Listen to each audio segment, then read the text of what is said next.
the expansive amount of data that has been collected in this region for initiatives like Blueprint and RUCS and various general plans and so forth. But to take that information and help determine on a regional basis where are areas of priority in the way of economic opportunity as it relates to the natural resources, where we can do something that's environmentally superior but is actually economically feasible. We will meet again on May 19th.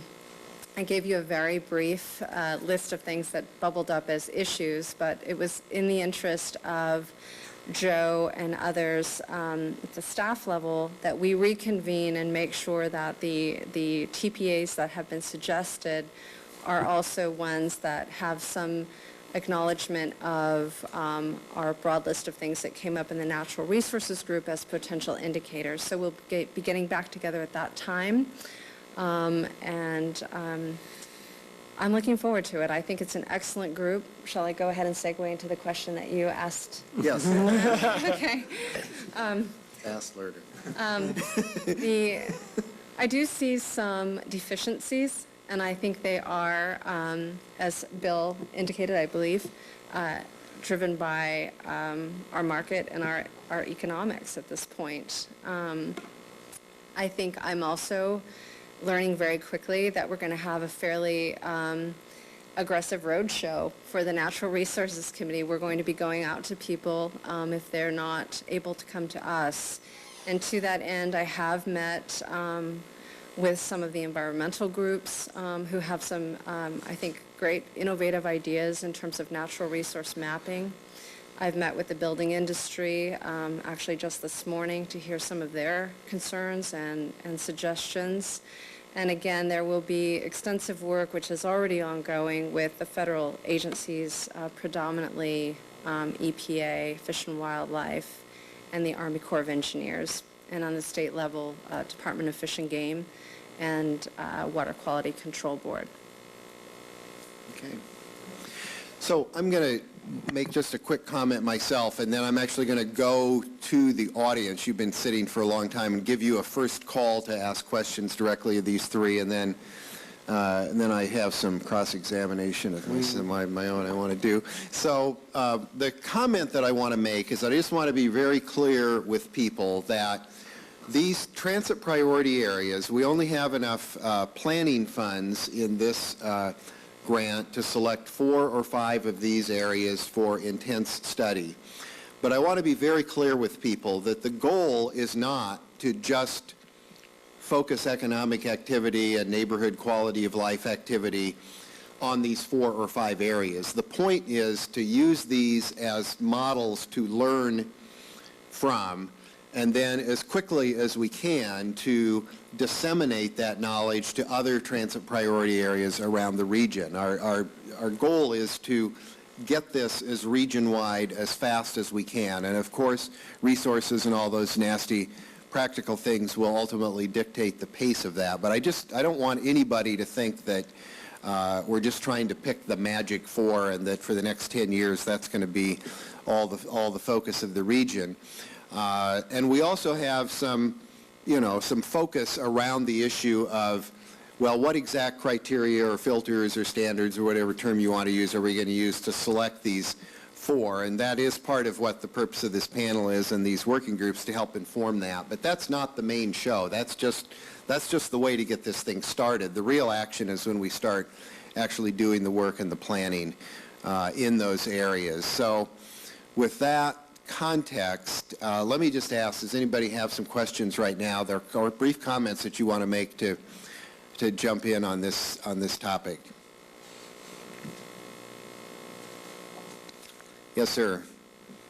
In a nutshell, I very much appreciate the emphasis on small business. I had a chance to talk with the Richmond small business and in particular, wondering what Austin, Texas is doing differently from what California is doing. The only similarities is Austin and Sacramento capitals. Meanwhile, we're seeing a huge influx of jobs into Texas. And what I'm hearing is that the success of small business is really what drives the economy. So any way we can reach out to small businesses would be fantastic. Does anybody want to make a comment on Austin, in either up here or in the room? Chicken. Yeah, Harry. If I wanted to live in Texas, I would move there. They don't want to use Texas as they don't want to. So I get that it's a big issue to do. Let's go to Texas and see what they're doing. You know, I've been to Texas, I looked around and I left. Sacramento, auto service, I'm looking at Sacramento work, not Riverside. Although I agree with you. Have you been to Austin? I've been to Austin. I wonder how they Is Austin in Texas, though? What's the capital of Austin, Harry? Okay, other comments or questions? Okay, I'll go on then. I want to focus.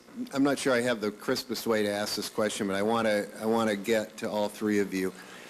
How, given the conversations that you're having and just your own personal knowledge, how do we light a fire around the notion that our transit system and the development around it does, in fact, represent an economic development and opportunity, a way forward that can actually help us get out of the tailspin that we're in and realize a much more robust economic future? And by economic future, I want real clear. That means jobs to some people. It means profit margins to other people. But that's intended to be an ecosystem kind of question, to steal Julia's phrase. Does anybody want to jump in and kick that off? Well, I'd like to start. So I think, frankly, this process is doing it, Mike. I mean, you have in Julia and myself and everyone in the room out talking with a variety of organizations saying,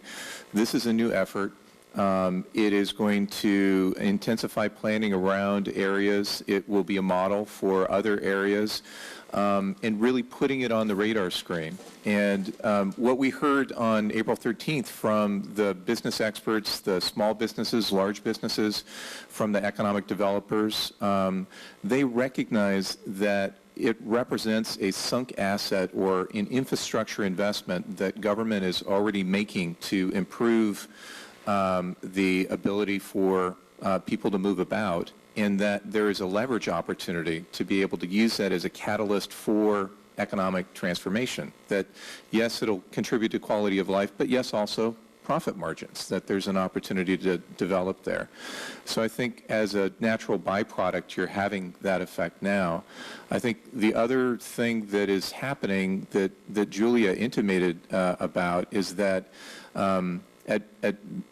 in my organization, Valley Vision, there is this emerging conversation that's happening amongst our board of directors and other community partners that 5 years having passed since we did a regional economic development strategy where we had all of the universities, all of the utilities, all of the governments, many of our economic development organizations and business leaders all at a common table and saying, what are our assets, what are our strengths, what should we do to capitalize on them?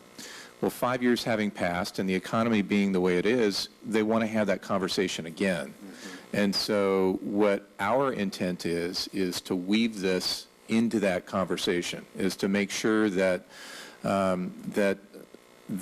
this transit priority area concept and the infrastructure investment that it represents is viewed and put on the radar screen. For some enlightened cities and chambers of commerce and other economic development organizations and businesses, they're already there. They don't need real convincing. But for others, I think it'll be news. And there'll be an opportunity to be able to share what those methods might be. Okay, thank you. So